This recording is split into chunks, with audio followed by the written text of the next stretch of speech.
Great. Well, welcome everybody. Good afternoon, and thank you for joining this issue briefing on an important subject of the evolution of political Islam.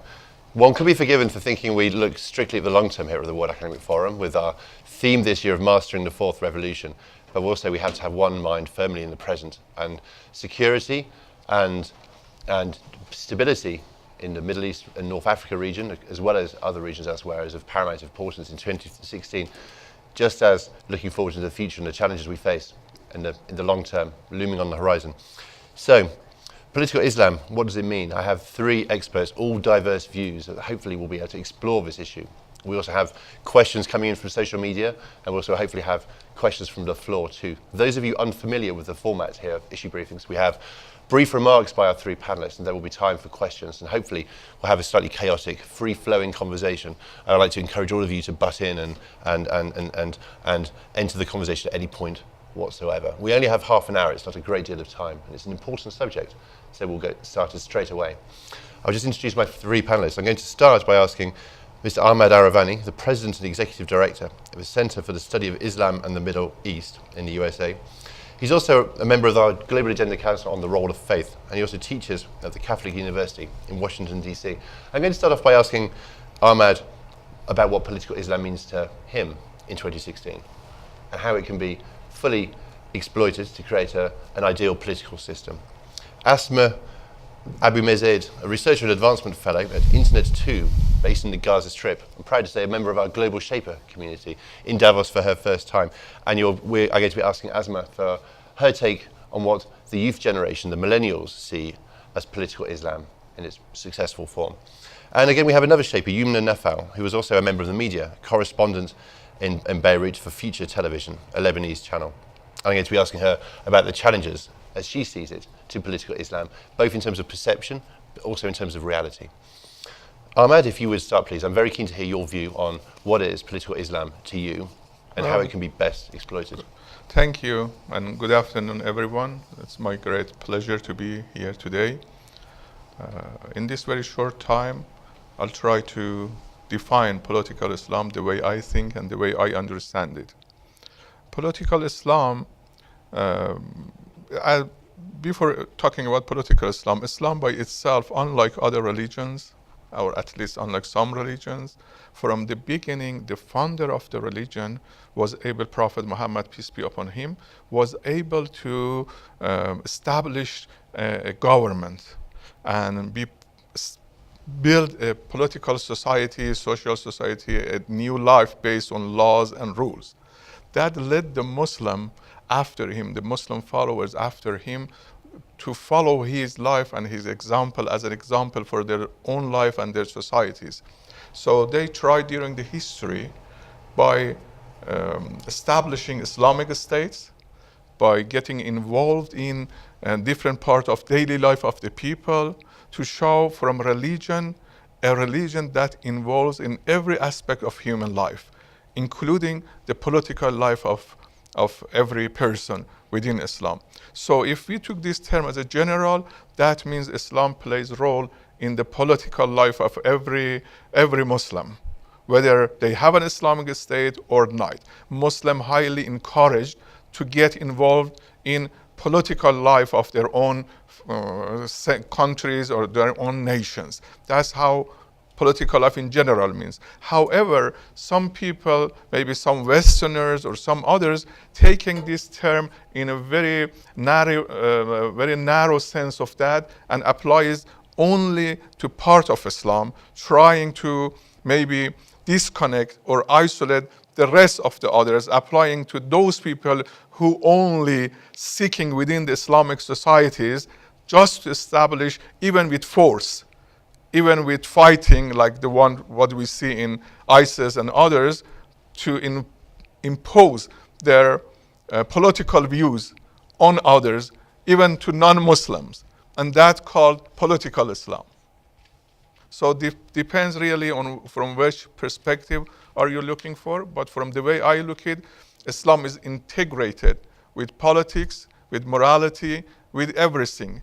A Muslim person has responsibility to be active in every part of his life, including political matters. And the politics here, I mean a more general sense, I'm looking at it as an art of taking care of your daily affairs, which includes also a political system, but is not limited to a political system, is more wider. And the body politics of each society is also part of this political Islam. Asma, what does it take? You're a different generation, of course. You've grown up in the Gaza Strip. You live in London, I believe, right now. DC. DC, Washington. apologies. Yeah. What's your take? How do you agree with this perception of political Islam?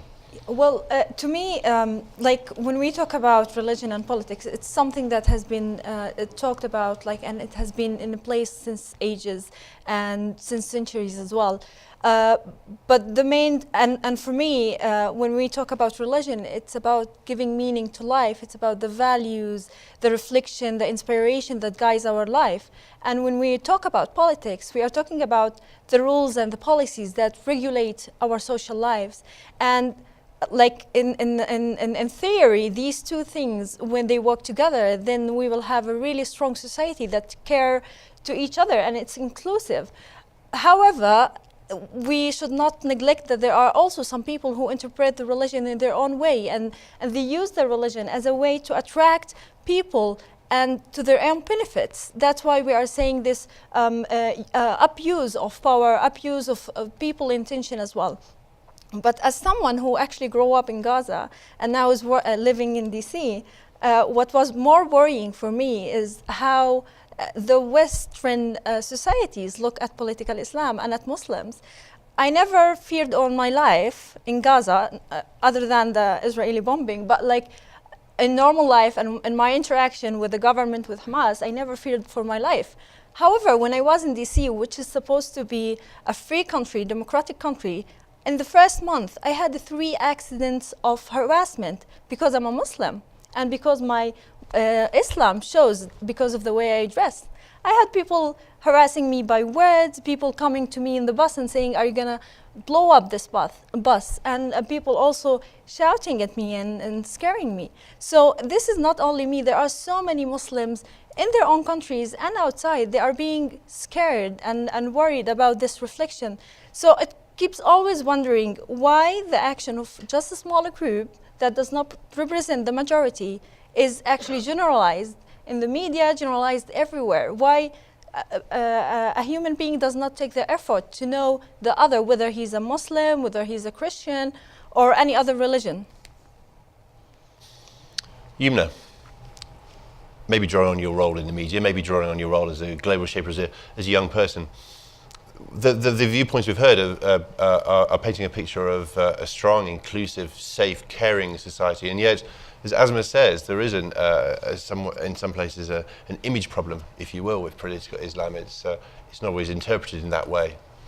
Right. I just want to add to what Mr. Yoravani said, and Asma. Yes, political Islam, which if we were to define it, a friend of mine, Tariq Osman, he's an Egyptian analyst, he defined it in a way that I really liked. He said it was the implementation of and representation of Islam in society and politics.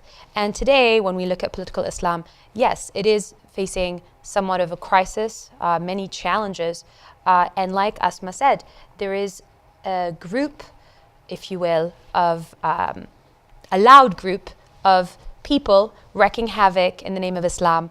They are spreading fear by committing atrocious acts in the name of Islam and scapegoating a whole community. But we cannot scapegoat a whole community of 1.6 billion people based on the loud actions of a group that seems to have completely withered away from what Islam is supposed to be to start with. And to go back to what you were saying about how in the US, this idea of xenophobia, I mean, in the news today, we hear Republican candidate Donald Trump talk about wanting to ban Muslims from entering the US. And that's, that can only create more terror, because when you are going to tell a whole community, well, you can't come to the US, which is supposed to be the land of the free, it's going to perhaps drive more terror because you're excluding and you're basically treating them as outcasts, which is not what it's supposed to be. You're supposed to. It's a I understand it's a difficult thing to try to get moderate people to talk, to get moderate people who understand Islam and who are Muslims living every day like the rest of people, going to their jobs, coming home to feed their children. It's not just about what extremist groups do. And I understand that it's hard for those moderates to get up and talk and speak up because a lot of them, I think, are scared of the reactions because of the constant portrayal of Islam in the media. So yes, there are challenges, and it is a difficult time for political Islam, but I do believe that there is hope in the future. I do believe that today's topic is actually millennials and political Islam. And when we speak of millennials, we speak of those young people who started the Arab Spring 5 years ago by protesting, by using social media to call for reform and change. And there was a very interesting poll taken last week, but it's called the Zugby Research Services Poll, and it basically surveyed 3,754 Muslims, young Muslims, men and women from the MENA region, and the poll's results were that 3/4 of these young people feel that ISIS is a complete perversion of Islam and does not represent them, and they blame, a lot of them blame their governments for these extremist groups and the failures of those governments. Which is very interesting when you think about it, because 5 years ago in the Arab Spring, and we had Nobel Peace Prize winners from the National Dialogue Quartet this morning in this very same room talking about the experiences of building a multi-stakeholder coalition of business, of civil rights activists, of labour unions, and working together collectively to ensure a democratic transition. And there was lots of hope there, and political Islam was perhaps not perceived the way it is today, and today it's different. So perhaps looking at that narrative, what has changed over that time? How come the acts of ISIS have been allowed to dominate and overtake the narrative? If you allow me. Well, the problem is that when you talk about young people, when you don't empower young people to actually speak up, when you grow up in an environment where the only thing you have to do is just you have to follow the rules and not to have an understanding of what is happening, not to question things, not to think and have your own interpretation. So you will end up having the interpretation of the Islam or the religion by one group that is being dominating the whole spectrum or the society. And like, for example, in Gaza, religion it's considered the gate for people to come out from the situation they are. And the problem in the Arab world is that there are so many factors influencing youth, economic, political, war, conflict. So there is no way they can have more voice in discussing things openly. That's why we are finding like people are suffering from extreme regimes, from oppression, and if you don't have these opportunities, it's not like the US or in Europe, you can speak your mind. So in such situation, it is only an outcome that we are reaching to the status that we have in the MENA region. I agree with what you said, and just adding to this, I think that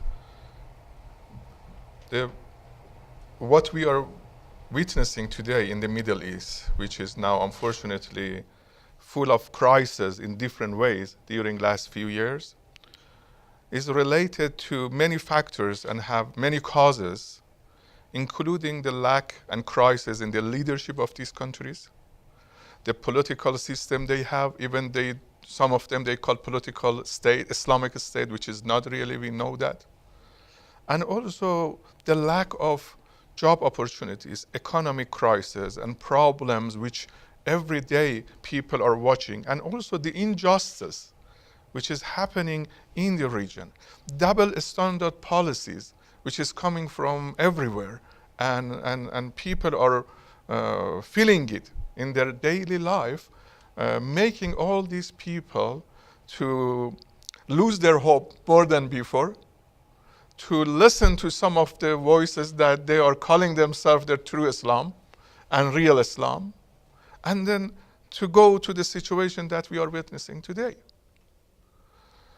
These people who are calling themselves like the Islamic State, and they are saying whatever the others have done are not representing Islam, and we are true Islam, they are taking advantage of this problem and defects within the Ummah, within the society of the Muslim countries, and then by that reason you will see thousands of people of the Muslim youth generation are leaving their homes and going there to become a martyr, to become part of that Islamic State societies. That is wrong, but that's the fact. That is happening.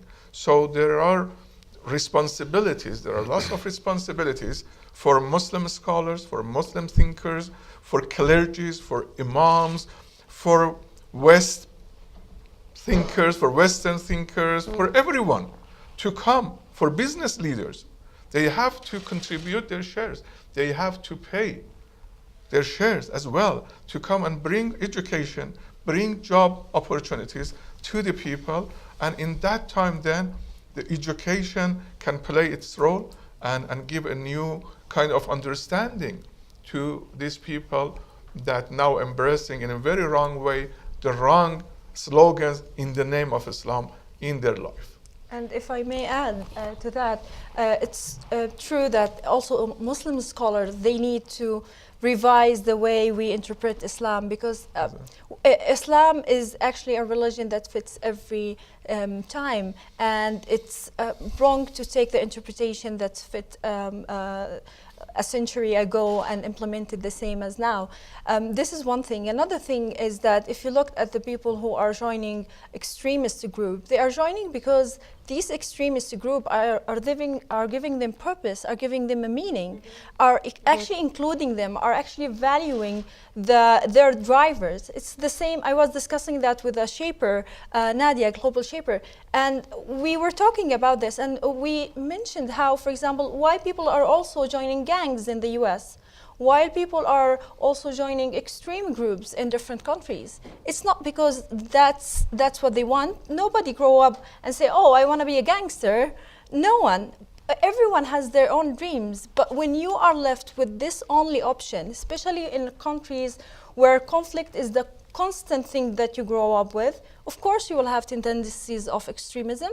And if there's no one who can help you in actually dealing with these tendencies, then you will turn up to the only option that they have. And extreme group, it gives these people meaning, it gives them jobs, it gives them money, at least it helps them to have food on their table or in their family's table as well.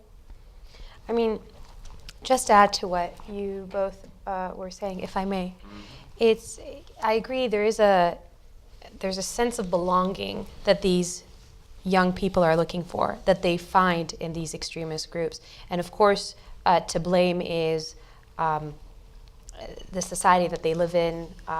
It's not just, what we didn't mention is that it's not just in Arab countries. A lot of people that are joining ISIS come from, in Europe, for example, Belgium and France have a high number of nationals that are joining ISIS. And now with the migrant crisis, we can't ignore that in the future, there's going to be a significant Muslim population in Europe. I think 10% of Europe is going to be Muslim by 2030 or 2050. And there needs to be a dialogue for tolerance and mutual understanding and mutual coexistence, which is very important if things are to go forward, hopefully in a peaceful way. Because yes, there are lack of opportunities. I don't think just that is going to allow somebody to go to extremist group. I think it's also what Asma said. They lure you with a better life, money, the sense of belonging, which they're looking for as well, the youth. All the indicators are pointing towards economics here, aren't they? Whether it's a sense of belonging, or whether it's of losing hope, because one doesn't have the job or the skills to succeed or to thrive and prosper. So I suppose my question is, how can we channel the positive aspects of Islam to create the institutions needed for this fundamental growth to take root? At the World Economic Forum, of course, we publish competitiveness reports every year. We look at the long-term drivers of prosperity, the institutions that are required, the education, the environment. How can we channel Islam to help build this grassroots structure that we can build a prosperous society on? Before I answer your question, I just want to add something about these people who are joining ISIS from the Europe mainly. I think for these people, maybe job opportunities or whatever is an issue. But deeper than that is the way they have been treated in the West, especially in Europe. There is a kind of marginalization that's happening to them. There is an issue, especially they are talking about us and others. They are others, they are in the corner. And when you have that kind of treatment with the community, with the immigrants, there is no kind of equal kind of treatment with each other, then you will feel that kind of reaction that led them to different kind of activities. However, so that's highly recommended for European countries, try to bring them and try to integrate them within their communities and try to be one family as a human being. Everyone has a dignity, and that dignity must be acknowledged. That's something. Now about, how, if I understood your question, that how we can channel, in the right way, I think that there are different, the time doesn't let us to go in details, but in short, there are different ways that Muslim can contribute towards a better life for these people.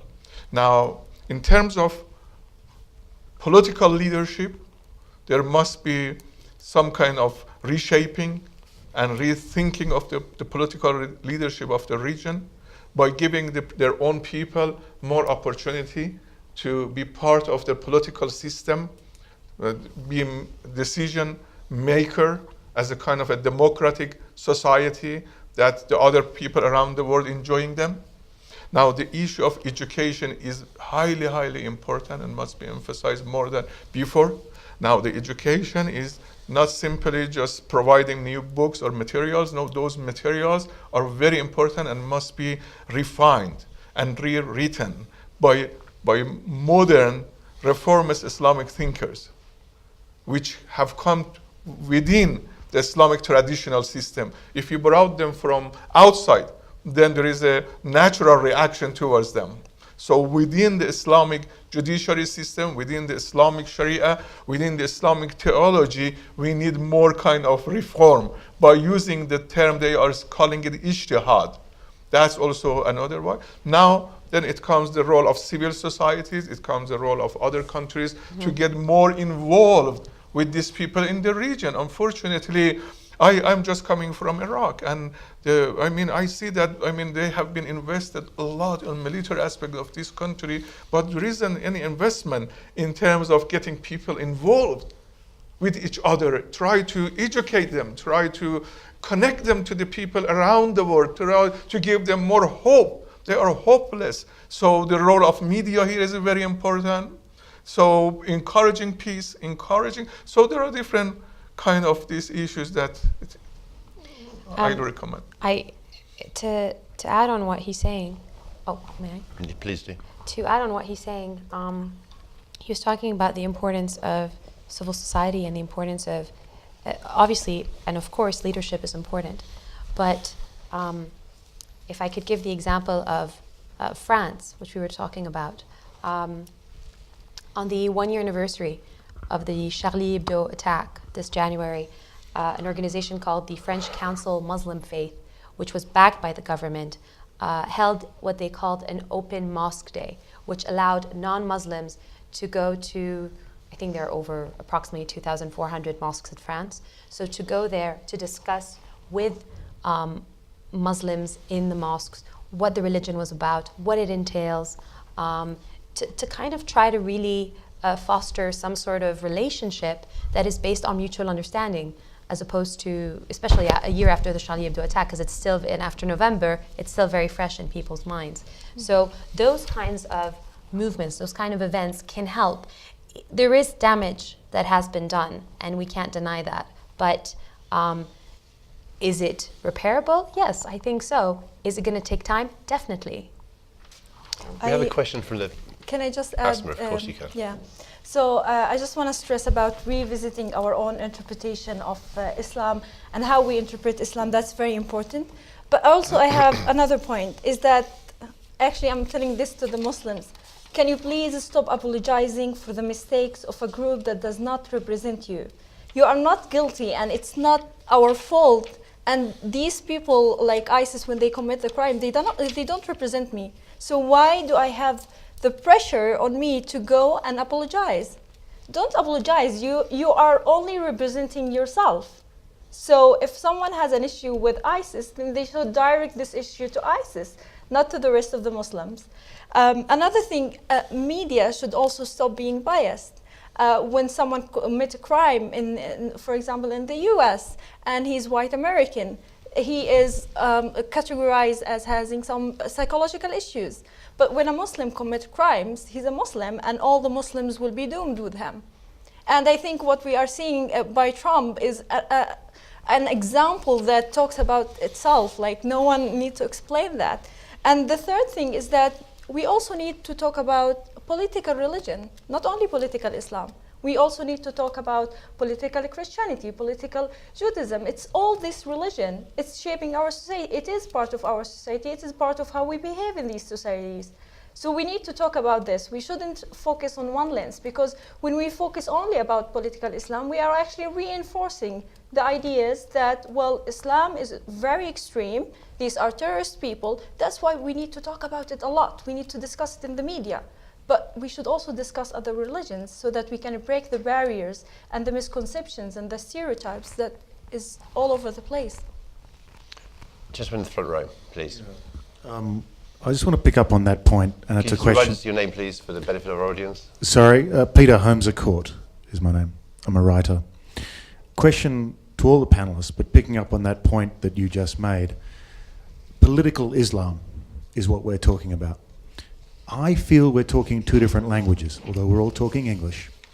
When we talk about political Christianity, we talk about politics, a system for the people, being the most important part. When people are rising up and they're running Christian politics, they're saying that Christian should be the most important value. When I hear you talking about political Islam, you're still saying that the Islamic part should be the most important part. And that's where I'm having a trouble with understanding how you take some parts of Islam and say that's not true, that's not appropriate, that's not the right Islam, and this part is. Because religions are open, as you've said, to interpretation, to all time. So are we really talking about Islam, or are we really talking about politics that governs people who are Islamic? First of all, I think, as you know, the history of Christianity, at least they are claiming that, or there are lots of followers, that there should be separation between church and state. That's something you cannot find it in Islam, at least among the majority of the Muslim. There is the integration of the religion and politics. You cannot make a distinction between these two.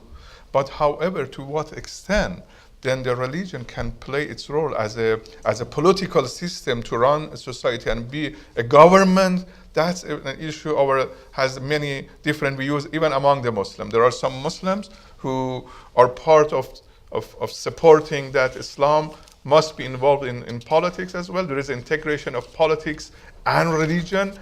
By politics here, I mean the government, the state, which you can see it in Iran, for example, in Saudi Arabia, in other countries. But there are some countries who are secular in terms of they governing the society, like Turkey or Egypt or others, but the society are Muslim, and in their daily life, politics plays a very important role as a Muslim, and they are not like, they don't say our religion is just for a personal issue in the closet. No, they are in daily life very active in a social and political life in the wider society. However, when it comes to the interpretation of Islam, you are right. I mean, in Islam, like any other religion, is open to different interpretation. No one can stop it.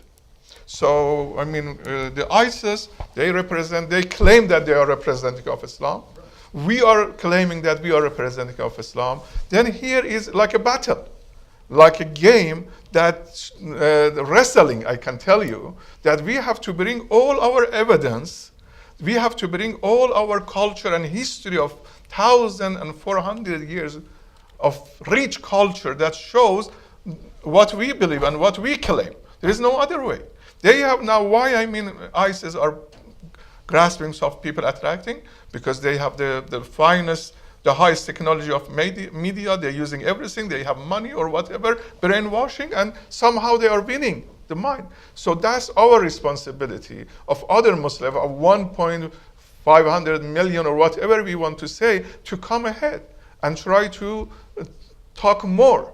It is true, my dear sister Asma, that they are not representing us, but that's what we know. But for non-Muslim, for those who are just hearing in the name of Islam and people are versing or reading Quranic verses, so from them they think they are the real Islam is doing this. So you are right, it's our responsibility, our obligation to come ahead and try to clarify it and bring some proofs in different ways that this is... But not apologize. However, I mean, if they are doing it in the name of Islam, I think we should apologize from these people that this misusing of Islam created this kind of problem for this family or others. We were talking about that yesterday. Yes. I think there's a difference between condemning and apologizing. Apologizing means that you're guilty for what they're doing, but we're, you know. We are guilty in somehow, to be honest with you. In somehow we have worked less. I mean, I don't know. I mean, in that term, you can be guilty also if we don't care about our families, if we don't care about children, if we are not very active in our own societies, if we are not asking from our leaders, if we are not involved in our political system. So that gives room for them also to go ahead. So maybe a little bit guilty, but that's not a big issue to apologize who is guilty. That's now our daily responsibility to go ahead and try to work harder. Your example, your presence here as a young ladies or Muslim ladies, that is a good voice that's showing to the whole world that the Muslim women who are very successful in business and political life, that's the real picture of Islam on the Muslim woman. And that is how, as you mentioned, that was the life of the first lady of Islam, Hazrat Khadija salamullah alayha. So we are proud of that, and we have but to tell the whole people around the world. There are lots of ignorance happening, and people do not know really, and they can make a distinction. So that's our responsibilities. Thank you. Well, we've run very, very slightly over time. I do apologise for all of those of you with busy schedules, like our panellists here. I think we've learned quite a lot in this past half hour. Islam can play a role in building the institutions needed for caring, inclusive, stable societies. It needs to play a role. Islam can retake the narrative, but it's going to take some time. I'd like to thank you all very much for joining us. I'd like to thank you all for joining us here in the room and for watching us live online. This session is now over. Thank you. That led the Muslim after him, the Muslim followers after him, to follow his life and his example as an example for their own life and their societies. So they tried during the history by establishing Islamic states, by getting involved in different parts of daily life of the people, to show from religion, a religion that involves in every aspect of human life, including the political life of every person within Islam. So if we took this term as a general, that means Islam plays a role in the political life of every Muslim, whether they have an Islamic state or not. Muslims highly encouraged to get involved in political life of their own countries or their own nations. That's how political life in general means. However, some people, maybe some Westerners... Great. Well, welcome everybody. Good afternoon, and thank you for joining this issue briefing on an important subject of the evolution of political Islam. One could be forgiven for thinking we look strictly at the long term here at the World Economic Forum with our theme this year of Mastering the Fourth Revolution.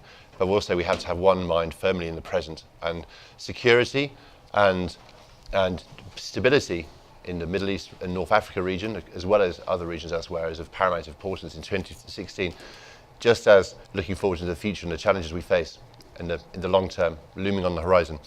So, Political Islam, what does it mean? I have three experts, all diverse views, that hopefully will be able to explore this issue.